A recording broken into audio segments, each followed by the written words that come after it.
qui sóc jo a les xarxes, com vull donar-me a conèixer a través del meu perfil a Instagram o TikTok, quina part de mi tinc més ganes de mostrar, a qui pretenc seduir o agradar amb el meu perfil. Soc la mateixa persona a Twitter que a Instagram.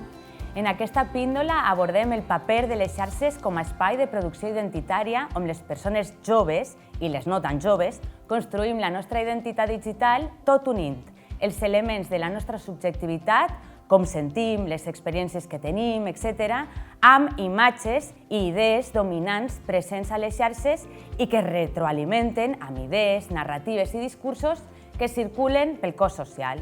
Amparo Lassen anomena aquest fenomen remediacions digitals.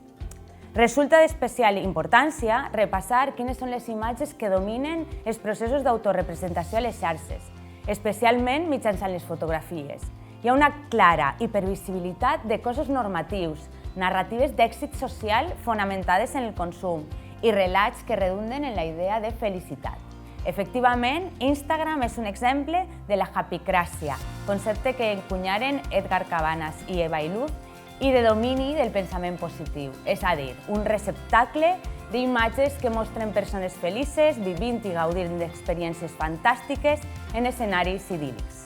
La pregunta que necessitem fer-nos com a societat és quins són els perfils exitosos, influencers, celebrities i aquests altres que esdevenen persones desconegudes íntimes que visitem, que es filtren en els nostres reels o que apareixen de manera incessant en els suggeriments de visita. La mirada interseccional, concepte de Kimberly Crenshaw, ens ajuda a repensar quines característiques tenen les persones influents de les xarxes. Als eixos estructuradors clàssics, classe social, gènere i raça, s'afegeixen tants altres que ordenen i estructuren les societats com l'edat, l'origen cultural i ètnic, la capacitat, però també l'atractiu físic, la normativitat de gènere, etc.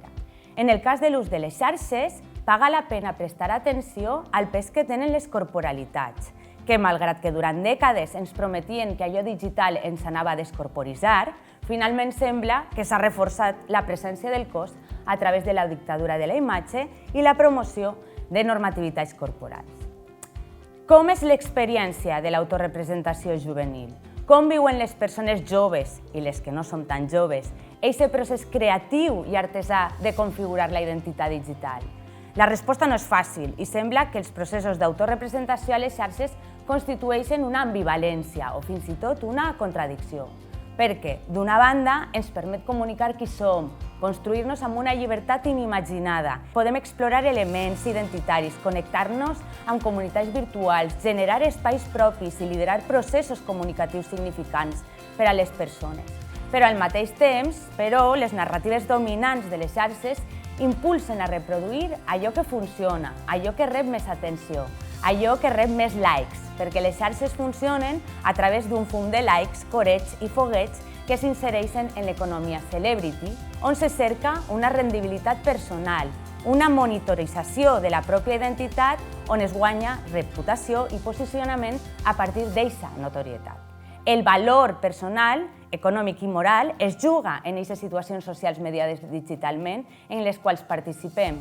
I això no afecta sols youtubers i influencers, perquè tothom qui participem publiquem allò que creiem que ens dona aquest valor personal, que millora la nostra reputació, de manera que els continguts que publiquem tendeixen a semblar-se a allò que sabem o pensem que té èxit, que representa mons estetitzats i idíl·lics. Així, la idealització de la quotidianitat té un caràcter fortament repressiu. Es dona un control expressiu, col·lectiu i coreogràfic que comporta un treball d'hiperselecció dels continguts que publiquem. La gestió de la impressió que es dona, no obstant, sempre és fràgil i pot veure's alterada tant per problemes tècnics com per expectatives de gènere, etnicitat, classe o edat.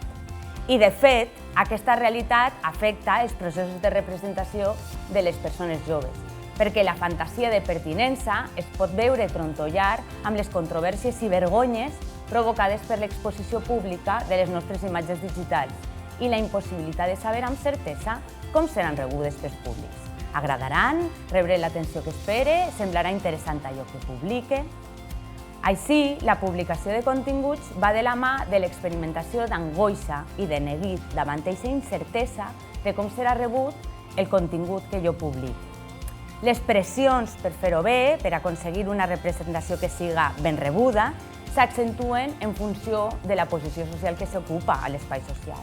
I a més, l'autorepresentació incideix en idees sobre la perfecció, la felicitat, el benestar, etc., sobre les que pesa una constant tensió entre ser perfecta i ser autèntica. La cerca de la singularitat i d'eixe jo autèntic és un dels grans relats dels nostres temps. Cal pensar si aquesta subjectivitat autèntica que busquem no és altra cosa que un intent d'encaixar que ens impedeix generar trajectòries creatives que s'escapen a imperatius sexistes, racistes, classistes, capacitistes i tants altres. Com treballem això amb la joventut? Com es pot contribuir a trencar amb les narratives de la felicitat i de la cerca incessant de l'autenticitat?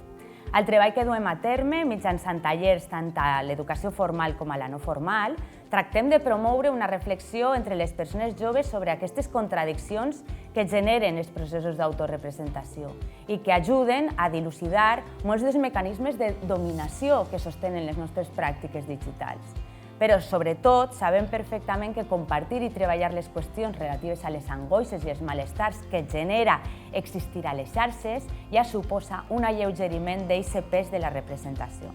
Especialment perquè es posa damunt de la taula que aquests malestars no són fruit de no tenir domini de les xarxes o de no tenir unes característiques vendibles en el mercat digital o de no encaixar en les normes dominants, sinó que la cerca de l'autenticitat i la singularitat constitueixen mecanismes de dominació, d'autovigilància i d'escrutini d'aquest jo que volem mostrar, d'aquest jo segurament assolible que volem ser.